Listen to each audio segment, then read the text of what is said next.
सभी भक्तों को जय माता की। नवरात्रे में नव दुर्गा की पूजा तो सभी करते हैं। इसके अलावा भी काफ़ी देवी शक्ति हैं जिनके बारे में हमें ज्ञात नहीं है। ऐसी ही एक माता है माता बगलामुखी। गुप्त नवरात्रि पर 10 महाविद्याओं की पूजा होती है, जिसमें से एक है माता बगलामुखी।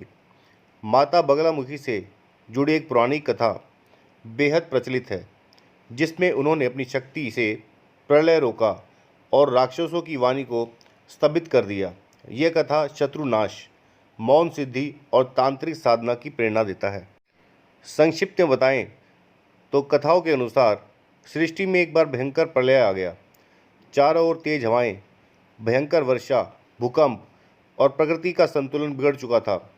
सभी देवी देवता चिंतित हो उठे और सृष्टि को बचाने के लिए भगवान विष्णु ने ध्यान किया। ध्यान में भगवान विष्णु को संदेश मिला कि यह प्रलय केवल माँ बगलामुखी की कृपा से ही रोका जा सकता है। भगवान विष्णु ने कठोर तप कर हिमालय क्षेत्र में हरिद्रा सरोवर के तट पर साधना की। तब से प्रसन्न होकर माँ बगलामुखी पीताम्बरा रूप में प्रकट हुई।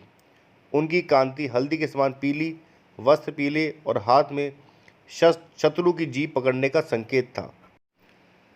प्रलय लाने वाला दंतवक्र नामक अत्याचारी राक्षस अपनी वाणी से ब्रह्मांड में विकृति फैलाने लगा। झूठ, हिंसा और द्वेष से सबको भ्रमित करने लगा। तब देवताओं ने माँ बगलामुखी से प्रार्थना की कि माँ, इसका आप वध कीजिए। माता ने अपनी स्तंभन शक्ति से दंतवक्र की जीभ पकड़ ली और कहा कि अब तू बोलेगा नहीं, तेरी वाणी ही तुझे समाप्त कर देगी।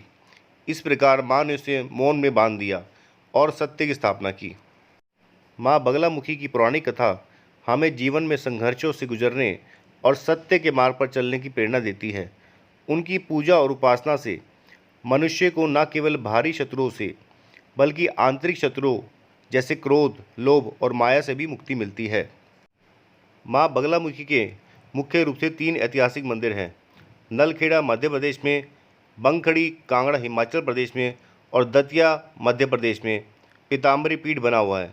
इन मंदिरों में भक्तजन शक्ति और शत्रु और विजय की मनोकामना लेकर आते हैं और इन्हें 10 महाविद्याओं में से एक माना जाता है। आपको बगलामुखी माता की अनकही गाथा कैसी लगी? अगर आपको अच्छी लगी तो प्लीज़ कमेंट करें, लाइक करें, शेयर करें, सब्सक्राइब करें, व्हाट्सएप स्टेटस पे डालें और ज़्यादा से ज़्यादा लोगों को देवी के बारे में बताएं। यही हमारा प्रयास है। जय माता की।